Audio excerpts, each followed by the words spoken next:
जी हाँ बच्चों, आज की इस वीडियो में आरबीएससी बोर्ड क्लास 8 के लिए इंग्लिश का आपका मॉडल क्वेश्चन पेपर सॉल्व करेंगे। बच्चों जैसे कि आप यहां पर देख सकते हैं, राजस्थान राज्य शैक्षिक अनुसंधान एवं प्रशिक्षण परिषद उदयपुर द्वारा elementary education completion certificate exam 2025 यानी कि बोर्ड एग्जाम 2025 के लिए क्लास 8 इंग्लिश का आपका मॉडल क्वेश्चन पेपर जारी कर दिया गया है।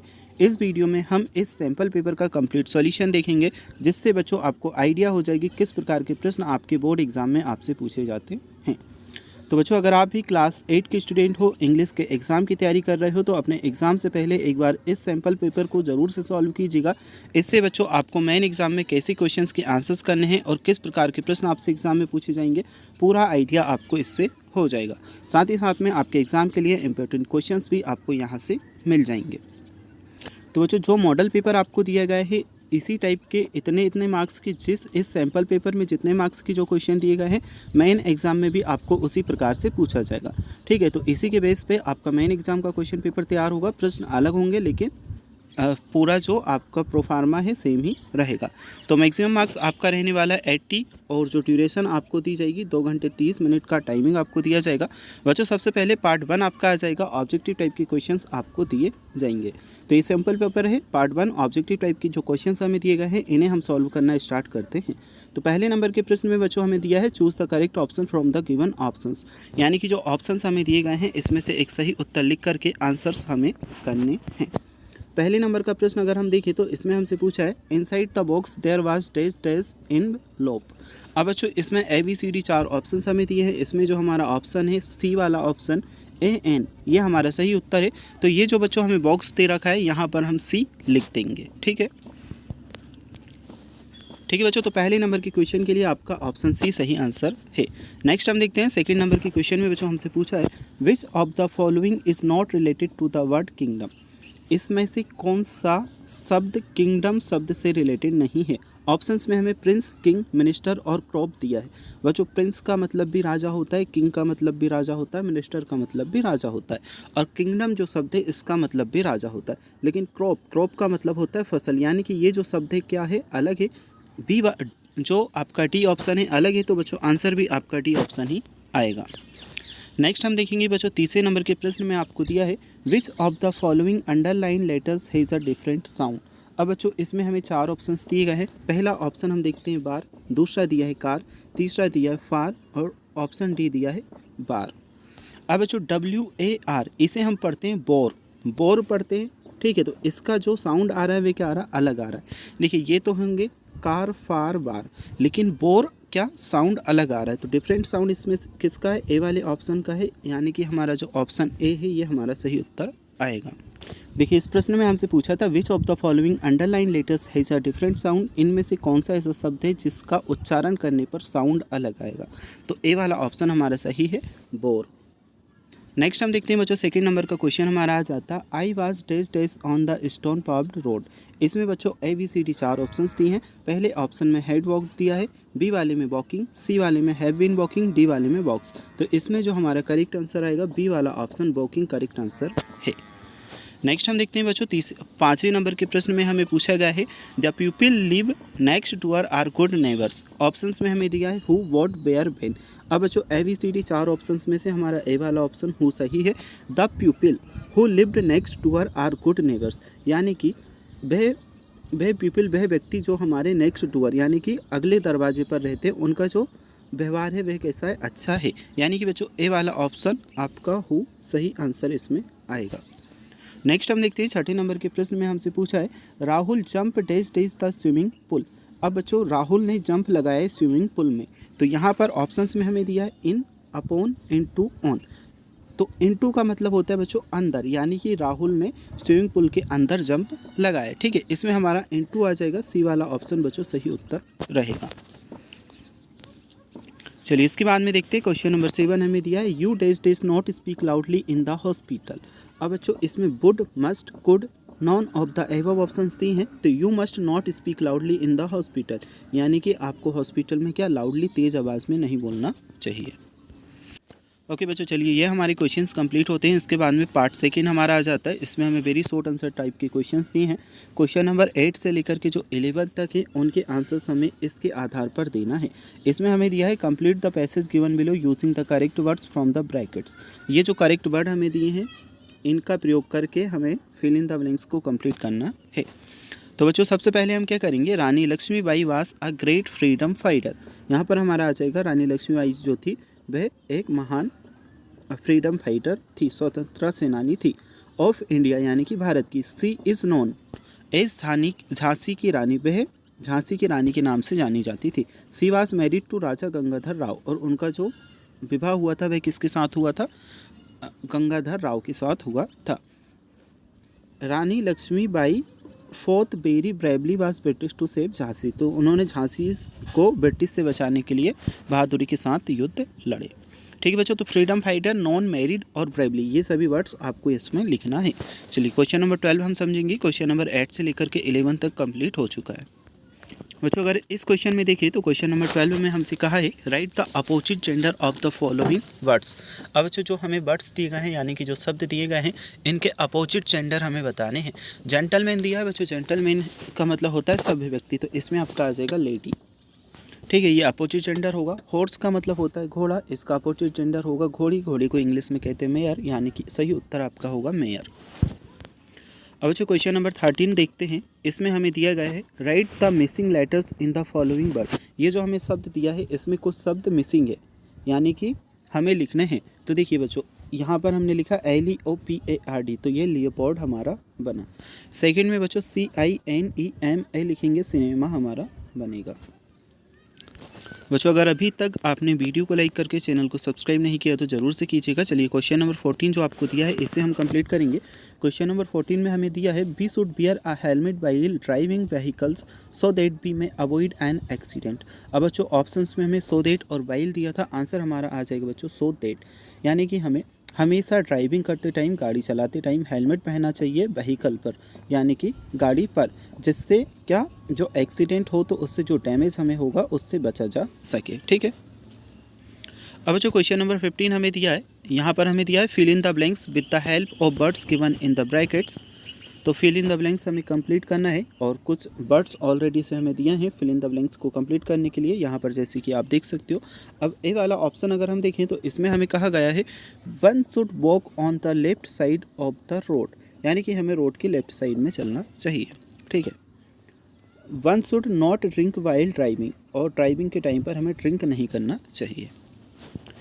चलिए अब हमारा क्वेश्चन नंबर 16 आ जाता है। क्वेश्चन नंबर 15 तक हमने कंप्लीट किया। इसमें हमें करना है arrange the following words in a proper order to make meaningful sentence.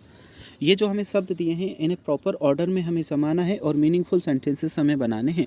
जैसे कि हमें दिया था was the old lady sitting in a wheel chair, तो इसका हमने करेक्ट बनाया the old lady was sitting in a wheel chair. Next हमारा था N honest boy Mohan is, तो इसका हमारा करेक्ट बना Mohan is an honest boy.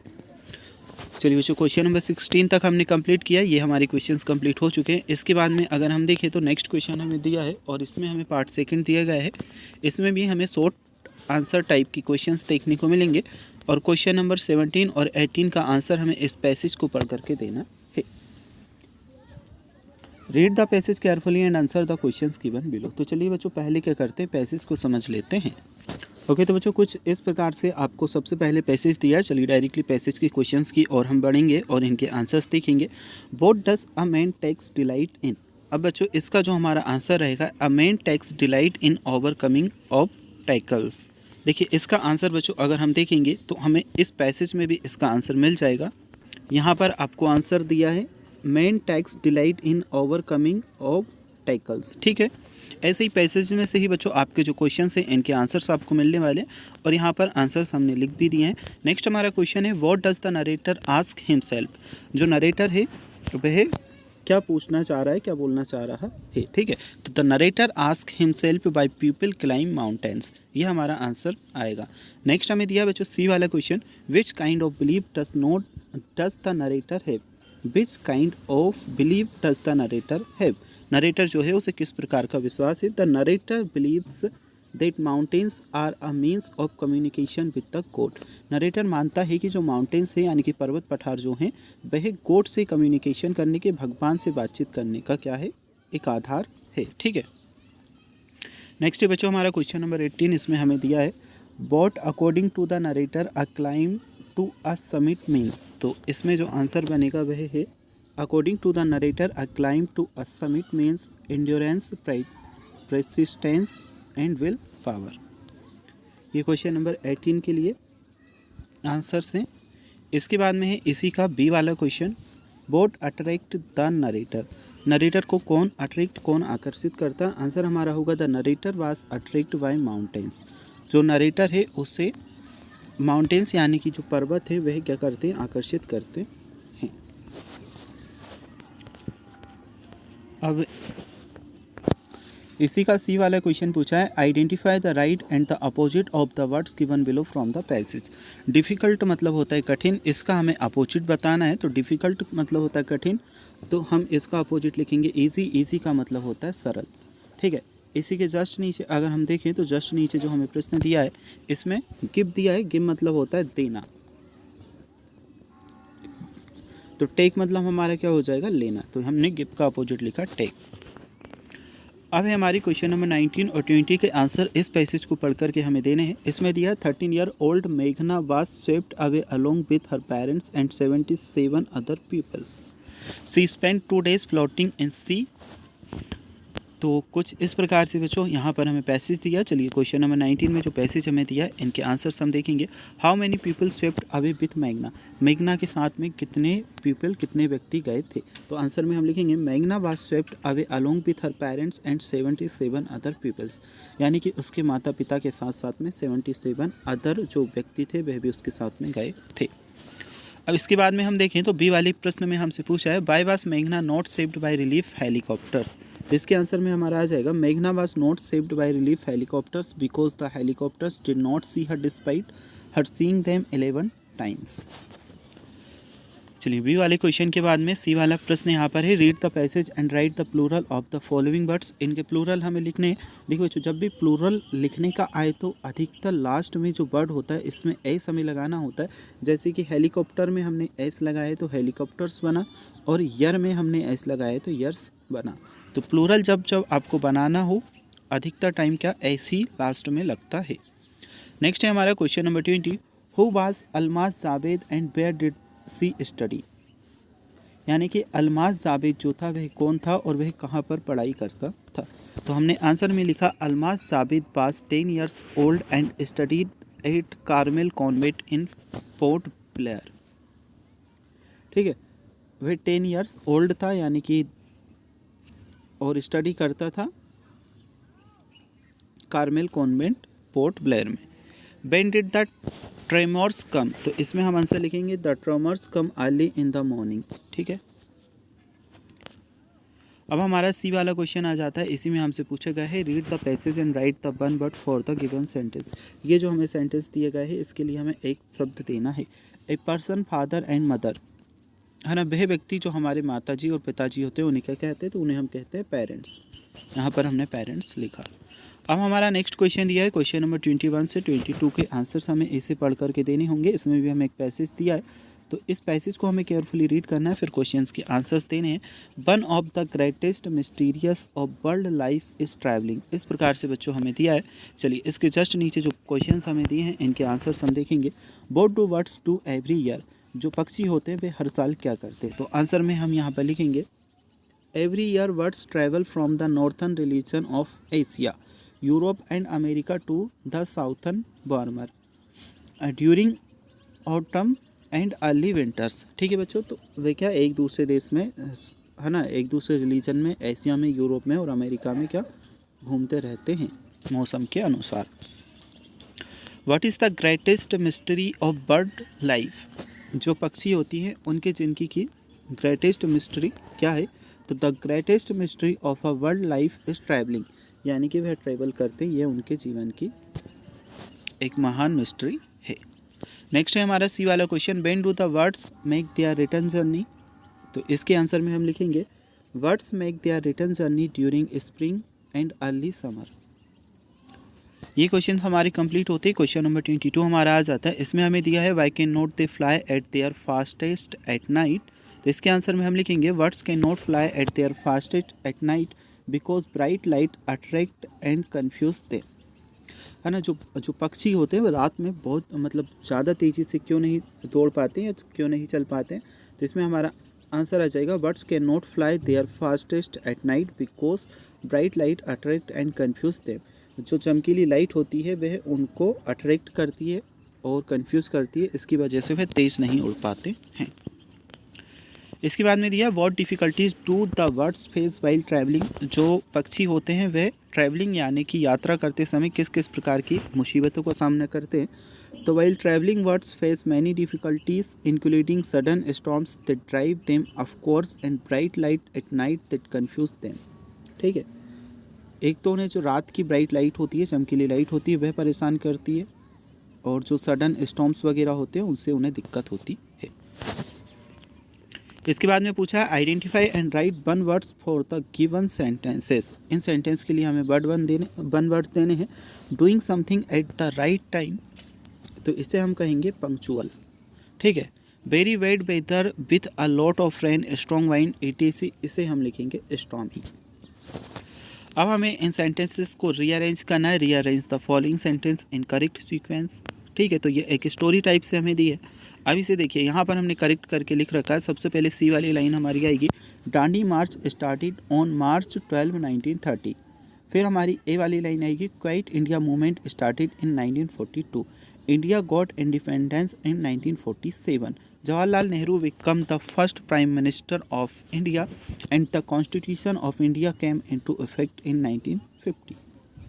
ठीक है, तो ये सीक्वेंस में हमें जमाना था, यहाँ पर हमने बच्चों जमा दिया है। अब यहाँ से आपका पार्ट 4 ऐसे टाइप क्वेश्चंस आपके आ जाते हैं, यानी कि लॉन्ग टाइप के क्वेश्चंस यहाँ से आपके स्टार्ट होते हैं। यू आर अर्जित दिव्या स्टडिंग इन अलवर, यानी कि आप या तो अर्जित हो या फिर दिव्या हो। अगर बॉय हो तो अर्जित, लड़की हो तो दिव्या। स्टडिंग इन अलवर, अलवर में आप पढ़ाई कर रहे हैं। Write a letter to your mother telling her about your study, तो आपको अपनी माता जी को एक लेटर लिखना है और अपनी पढ़ाई के बारे में उन्हें बताना है। ये कुछ पॉइंट्स हमें दिए गए हैं, इनका यूज़ हम कर सकते हैं। How are your studies going, यानी कि आपकी स्टडी किस प्रकार की चल रही है वह बता सकते हैं। What are the facilities in school, school में किस किस प्रकार की व्यवस्थाएँ फैसिलिटीज़ हैं वह बता सकते हैं। What are you doing to improve your study, और आप अपनी पढ़ाई में सुधार के लिए क्या क्या करना चाहते हैं। तो देखिए, एप्लीकेशन यहाँ पर ऑलरेडी से हमें इस मॉडल पेपर में जगह दी थी, इसमें हमने लिखी है अर्जित दिव्या अलवर। ठीक है, यहाँ पर अर्जित या दिव्या कुछ भी आप अपने अकॉर्डिंग लिख लोगे, डेट डाल दोगे। डियर मदर यहाँ पर लिखेंगे, फिर लिखेंगे I hope you are well, my studies are going great here, the teachers are helpful and the school has good facilities like a library and computer lab. I am working hard to improve by following a study schedule and revising regularly.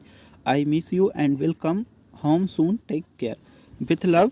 नीचे आपका नाम वगैरह आ जाएगा। ठीक है बच्चों, तो यहाँ पर एक छोटा और अच्छा लेटर हमने आपके लिए लिखा है। अगर आप कोई और लेटर अपने अकॉर्डिंग लिखना चाहते तो लिख सकते हैं, कोई दिक्कत नहीं है। चलिए, यहाँ पर हमारा आ जाता है और में question, imagine you are Abhijeet Pannavi studying in government upper primary school.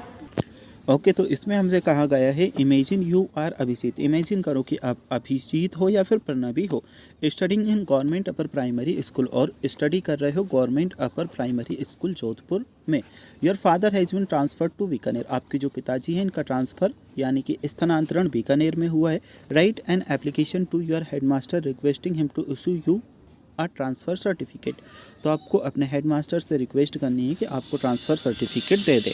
देखिए, कुछ इस प्रकार से हमने लिखा है टू द हेडमास्टर, फिर डेट डालिए, government upper primary school Jodhpur, address वगैरह डाल दिया, request for transfer certificate, respected sir madam. फिर हमने लिखा आई एम अभिजीत या प्रणवी, कुछ भी लिख सकते हो, आ स्टूडेंट ऑफ क्लास, फिर आपकी क्लास डालोगे। My father has been transferred to Bikaner and we are relocating there for I request you to kindly issue my transfer certificate to facilitate my admission in a new school. ठीक है, faithfully वगैरह लिख दोगे, नीचे class वगैरह डाल दोगे। चलिए बच्चों, यहाँ पर आपका आ जाता है question number 25, right a short paragraph on safe trees. Safe trees पर आपको एक शॉर्ट पैराग्राफ लिखना है। कुछ जो वर्ड्स शब्द हमने दिए हैं इनका यूज़ हम कर सकते हैं। देखिए, यहाँ पर हमने कुछ लिखा है, trees are the best gift of nature offering numerous benefits to the environment and human life. They provide essential resources such as oxygen for breathing, fruits for nutrition, and wood for various uses. Trees also help in reducing pollution by absorbing carbon dioxide and releasing oxygen. By supporting the ecosystem, they provide habitats for wildlife and play a crucial role in maintaining rainfall patterns. It is our responsibility to save trees and protect them for future generations, as their existence is for a balanced and sustainable environment. Let's nature and preserve trees for a healthier planet. ठीक है बच्चों, ये हमारा complete हुआ और में हमें question दिया है एक शॉर्ट स्टोरी हम लिख सकते हैं 70 to 80 वर्ड्स में इसका प्रयोग करके। तो चलिए इसके लिए भी आंसर हमने लिख रखा है, ये शॉर्ट स्टोरी आप यहाँ से देख सकते हो। Two friends went into the forest promising to help each other. They saw a bear, one climbed a tree leaving the other who could not climb on the ground. इस प्रकार से बच्चों पूरा है, देख सकते हो। इसका मॉरल हमसे पूछा था, तो मॉरल हमने लिखा the moral of the story is that true friendship is based on mutual support and loyalty, not on promises made in times of safety. तो बच्चों ये आपका कंप्लीट हो चुका है क्लास 8 इंग्लिश के लिए model question paper sample paper. अगर बच्चों आपको अदर सब्जेक्ट के सैम्पल क्वेश्चन पेपर का सॉल्यूशन चाहिए है तो हमने ऑलरेडी से चैनल पर वीडियो अपलोड कर रखी है। चैनल पर या डिस्क्रिप्शन बॉक्स में दी गई लिंक पर क्लिक करके या प्लेलिस्ट में जा करके आप सभी मॉडल पेपर के सॉल्यूशन क्लास 8 के लिए देख सकते हो।